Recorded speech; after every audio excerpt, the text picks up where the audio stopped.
My name is Mary Heare Amodio. I'm an attorney and I practice law in Lake County, California. In the community that I live in, there's a large difference of educational levels and um, knowledge about the law.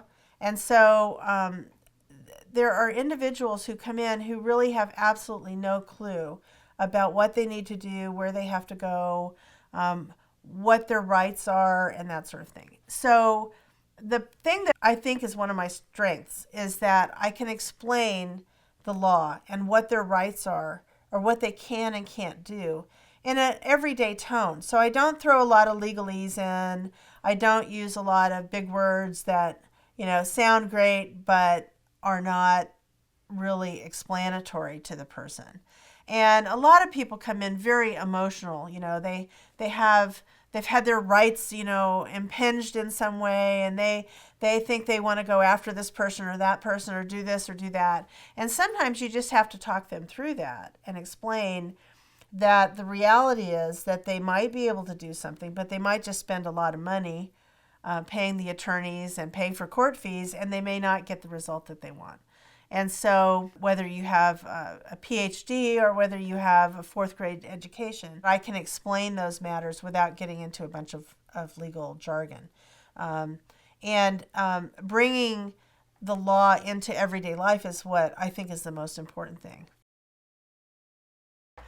I have a solo practice, so it's just me, myself, and I. I do have some staff assistants, but most of the work I do myself. And all the phone answering and setting up appointments I do myself. So when I get a call in, I try and talk to the client or the potential client on the phone, one, to make sure that I'm the right attorney to talk to them, because the law is a really huge world and I only do a small piece of it. So the idea is that I can kind of vet them. They can kind of hear me, talk to me a little bit, find out if they like the way I sound, if they like what I say. And then I'll usually set up a time for them to come in.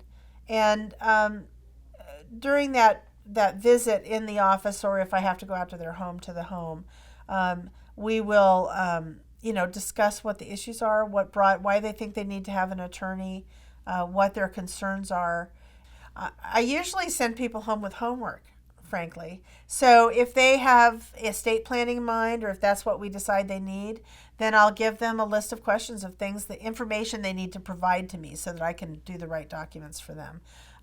It also gives me something to put in my file that will help me remember all of that information when the time comes that it's needed. So I try and make it very hands-on. I'm usually available to my clients by phone. I'm not the highest priced attorney in town, but I'm not the lowest priced either. So, it's a matter of really building a rapport with clients. And I think I do a good job at that. And then the people refer other people. So there's something going on there that's proper. So.